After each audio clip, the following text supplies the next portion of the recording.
Shout out Mile High. Yeah. Shout out everybody that's working and whoever I work with next. If I work with Big D, whoever, like, shout out everybody. It's Cowboy the Wild Boy checking the in. You watching Mile High Minute. Minute, man. Mile High Minute up. Nigga, that's what's going on. Mile High Minute, man. I know it's going that way. Damn, yo, Tell shout out what it Mile is. High Minute, bro. Mile High Minute, man. Like I told y'all, man, tap in.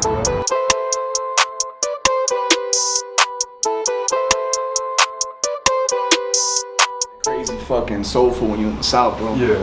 And quality, because y'all got the farms out here, so y'all killing the animals on the spot. And man, Mile High Minute, #1 podcast in the universe. We here with Moneymaker Wize, man. How you doing, bro? Good, bro. Appreciate you for fucking with us. So, You already know. where you originally from, though? From Brooklyn, New York, you know what I'm saying? By way of Miami, Florida, right now, the 305. So you stay in Miami now, but you originally was born in Brooklyn? Yeah, and then I moved over to Miami when I was about 14 years old with my mother and shit. Hell yeah, hell yeah. When did you really start to get inspired and start making music? I started a little later. I was about 20 years old. Okay. Were you playing sports and shit growing up? Yeah, I used to play baseball and basketball. I really thought I was gonna do something with baseball, but I was fucking around too much and I wasn't taking it serious and shit. I feel you on that shit, for real. So what age did you said 20 you started rapping? Yeah, I started making music at 20. Okay. Was it always just like rap music or? Yeah, it's always been rap across the board. I never really drifted into no other type of music or nothing else. Okay. What's like the first song you can remember dropping? Freestyles over other people's beats, like Dead Presidents. Oh, that's a legendary song. You know what I'm saying? There was a beat by Jeezy and Fat Joe called Haha. That was one of my, which is actually the from the intro of Belly. That was one of my first songs. Freestyles and shit. Like, it was mostly just freestyles and shit over other tracks because I was just trying to learn how to rap. Because I had no idea, really, to be honest with you, because I would freestyle, but it was like, there's really a science to rap, and you know what I'm saying? Yeah, I mean, when sure. you're trying to take it serious and become there's a difference between, I feel like, a rapper and a recording artist, if that makes any sense. Yeah. You know what I mean? Rapper, somebody that could definitely rap, push it together, versus a recording artist, somebody who knows how to write and structure a song and put together a whole project as a whole. Yeah. So when you first started, were you just kind of having fun with it, or were you from the beginning like? Nah, I was trying to take it serious. Okay. Because I'm like, bro, you know, I felt like it took me longer to actually figure out exactly what I wanted to do, and I was like, now I got to try to work as hard as I can to cut the time in half. Yeah. For what I feel like I lost or I didn't put in, basically. Yeah. That makes any sense. Yeah, that makes sense. You know what I'm saying? Trying to cut the grind in time, because there was people that were doing it that I know since high school. They already had videos out. You know what I mean? This is when the internet was just like really starting up. So So I felt like I was behind. So I felt like I was gonna try to work hard for a studio too. I sold my car. My homeboy that was here with us right now, he sold his. He actually cashed in some shit, whatever. And we put a whole little setup in my crib, and we used to just record out the closet. And it's good like that because, you know, we practicing. So it's like, you know what I'm saying? We had a little spot that was set up, so we didn't have to pay for an hour. It was like, we could get all the practice there until we elevate to the next level. Yeah. So you think it is important to work with big recording studios once you do start, you know, solidifying your sound? You don't want to be wasting your bread. That's just my opinion though. Like, right. Like, you know, like, it's the same concept of, are you gonna practice in front of your crib playing basketball before you go to try to play with, you know what I'm saying, the professionals? Because the engineer, his job is not to make you a millionaire or whatever. His engineer is just to clean up your music and sound good. So if you're still in the process of trying to get better and shit and trying to learn, you could be wasting a lot of money. Yeah. You know what I mean? It might be better to practice somewhere else. Yeah, that makes sense. What's the idea behind your name, Moneymaker Wize? My first original name was Wise Kid. Okay. And that just came from the fact that every time I would be in rooms and shit like that, whether it be with my father and older groups of people or whatever, I used to chill with a lot of older people growing up. Yeah. That were 2, 3, 4 years older than me. So it was just like, I always got like, oh, you're wise for your age. So you'd say you have like an old soul? That's what I feel most definitely, yeah. Definitely. Okay. What's some adversity you faced growing up that's kind of molded your character and made you into the man you are today? My father not being really around, not having a big brother, anybody to put me on the game. Like, I really had to teach myself a lot of shit. It was not like I really like had nobody to run for and something, like, cause your mother is gonna provide for you and do what she can, but she's not gonna understand situations that you're going through as a man. So real shit. And you know, just being economically challenged. You feel me? Like, especially when my father left, it was not easy for my mom to provide. And then when we moved to Miami, same shit. Like my mom did the best she can, and obviously after a while, we got it off the ground. Especially when I started getting jobs, try to help her and get my own shit, because it's like it used to be like a budget. Oh, you can only spend this much on shoes. You can only do this and that. So I had to really hustle to try to get my own since I was young, doing little things like selling candy, selling CDs, selling toys, all types, whatever I could get my hands on to flip since I was young. Yeah. And that's just that's the adversity as a child, and just sometimes also getting picked on. You feel me? Like everybody while I was growing up kind of got bullied. Brooklyn's like there's always somebody bigger and stronger than you, and that's gonna fuck with you, and that's gonna test you, because it's like you be in the park chilling, people come fuck up whatever you're doing, the older cast, and then there's like, it's just like a food chain, if that makes any sense. Yeah. I've never been to Brooklyn or New York in general, so what's some like things that's real specific and unique to New York or someone from Brooklyn? Really the scenery, the food is amazing too. You're gonna get some of the best food in the United States of America, because you're gonna get Chinese food, Jamaican food, Italian food, all types of Spanish food. So the fact that it's a melting pot, you get a lot of different tastes of everything like that, and it's also very easily accessible to go to certain areas or certain places. It's a vibe in its own. Hell yeah. So did you start rapping in Brooklyn or Miami? Miami. Okay. I was ready. I had went to New York for a little bit, took a trip out there to see if I, test it out, see if I wanted to do it out there. But I just felt like Miami was the better go, because Miami at that time was just more up and coming with shit, and the economy was up and coming at that time. They had like a little run going on at that time when I started making music of Miami locals and Miami independents. So it only felt right, and then I ended up meeting people that were mentoring me and putting me onto game. So it was actually probably the best decision that I could make. And shit. No, for sure, everything happens for a reason. So hell yeah. What's some of the artists you listened to growing up, like? Biggie, Jay-Z, Eminem, DMX. 50 Cent was a huge inspiration. Yeah. I like just the pain that you could feel from 50. Like, no, facts. That was the thing. It's like, music. My thing with music is it's just got to make me feel something. Real shit. And I like when it really touches your soul. Like, it's good to have party joints and whatever like that, but I like when it really hits you. When it really hits you, that's the type of shit that I'm into. So, what would you say your style of rap is then? Like energetic, you feel me, bangers, and it's just like I try to just drop as many little gems as I can, like quotables, shit that people could actually hold on to, and it's actually some type of game. Oh yeah, real shit, real shit. What's the first song someone should go check out after this interview?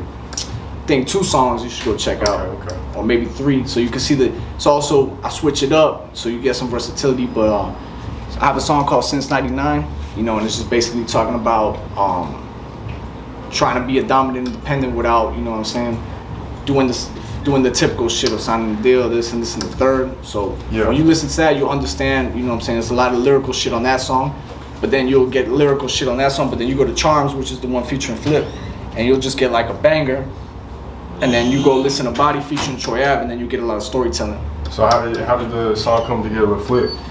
Like, Flip was just somebody I was fucking with, growing up with. I wanted to, it definitely was an inspiration from a style factor, everything, like a tastemaker, and then... So you fuck with the South? Hell yeah, I fuck with the South. And it's like, I was just heavy into New York music. Like, I would hear a song from the South once in a while, because that was not what people were bumping from around me. Right. And the internet was just getting started up. But around, like, right before I moved to the South is when I started really fucking with the South. Like, one of the first songs I heard was like a Pimp, Lil Jon and the East Side Boys, like a lot of shit, Lil Scrappy, all that type of shit was the first shit that really got me heavy into the South. And I feel like my style over time is like, it's a split between Miami and New York. Like, that's what I get, like, it's a fusion. Like, I pick a lot of down South type of beats, and I try to give them lyricism, but I still go with the cadences of some of the South shit sometimes. Okay, how did the Troy Ave feature come about?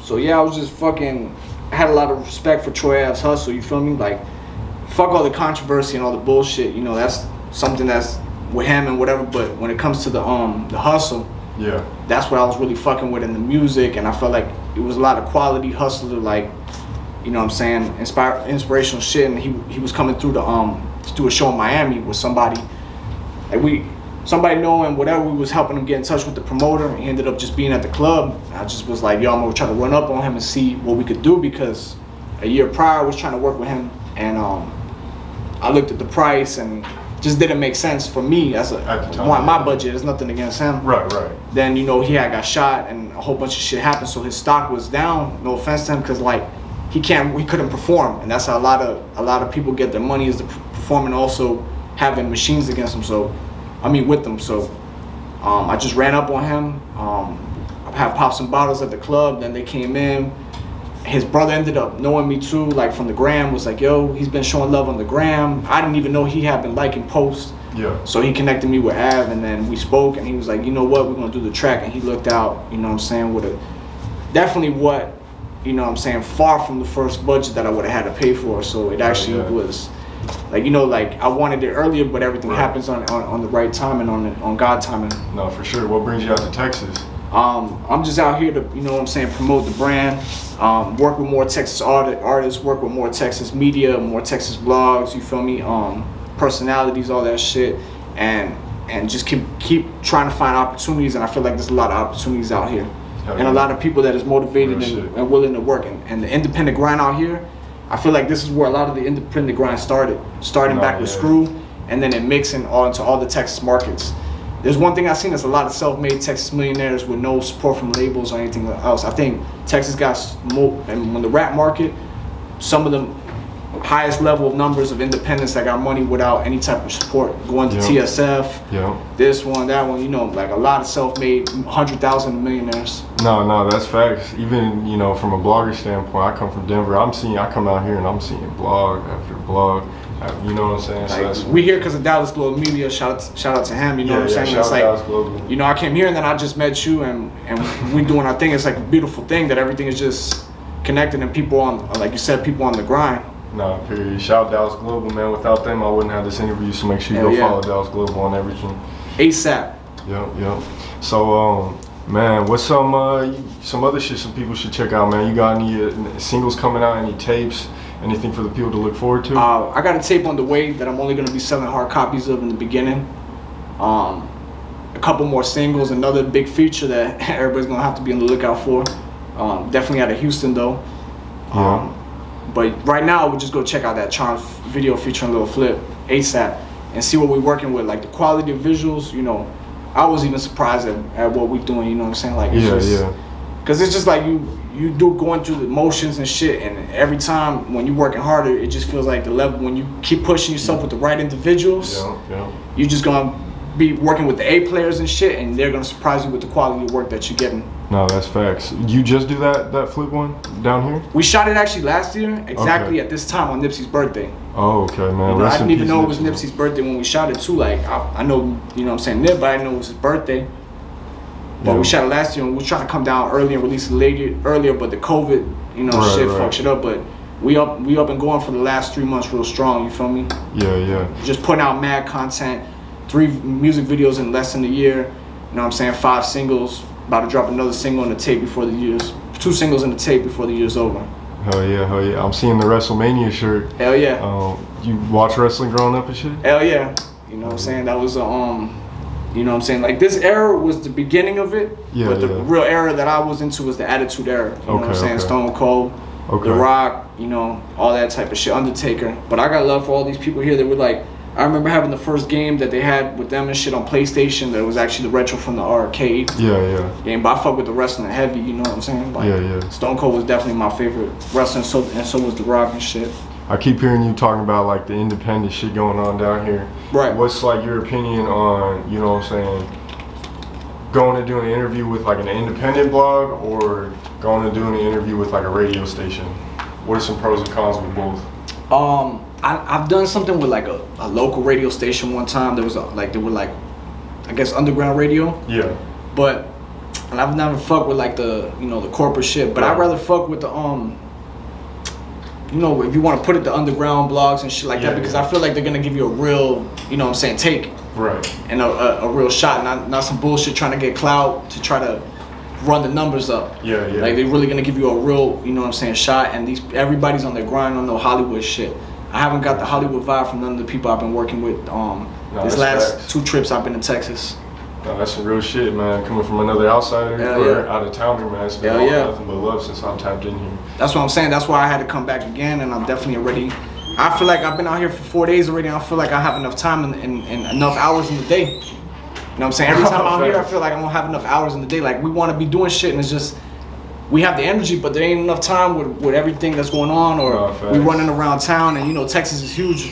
To go from one side of Houston to the next is 40 minutes. You know, same thing out here, but it's like I don't mind. It's just I wish I had more hours in the day when I'm out here because everybody's working. No, that's some real shit. Like we was doing the interview yesterday, and we missed out on the whole video shoot that we could have chopped it up. It's like so you gotta pick and choose. Yeah, you gotta pick and choose, but that's a blessing. I'd rather be, you know what I'm saying, busy than doing nothing. You feel me? No, that's some real shit, man. Where can the people find you on social media and all that? On IG, Twitter, all that. Money Making Wize, WIZE. The making is with a G. Follow at Deuce Gang Records. Stands for Do You Stay Authentic. Okay. You know what I'm saying? Go hit the YouTube. Make sure you like, subscribe. Same thing with Mile High. You better like and subscribe ASAP. Yeah, appreciate you. Know what I'm saying? Hell yeah. You got any final thoughts? Any shout outs you gotta make? I mean, shout out everybody in Texas. You know what I'm saying? The last interviews I did, shout out Dallas Global Media. Shout out Urban Politicians. Shout out Backstreets with Coach. Shout out Mile High. Yeah. Shout out everybody that's working and whoever I work with next. If I work with Big D, whoever, like shout out everybody that's been helping me. Shout out Lil Flip. You know what I'm saying? Shout out the whole Texas in general. And shout out to everybody that's supporting across the United States and across the world. Period. I don't want just everybody. Anybody and everybody that's supporting, I appreciate y'all. Hell yeah, man. I appreciate you for fucking with us. Hell yeah. Hey, man. Mile High Minute, #1 podcast in the universe. We out. Mile High Minute, #1 podcast in the universe. We're here with Tank, man. How you doing, bro? I'm good. What's good, man?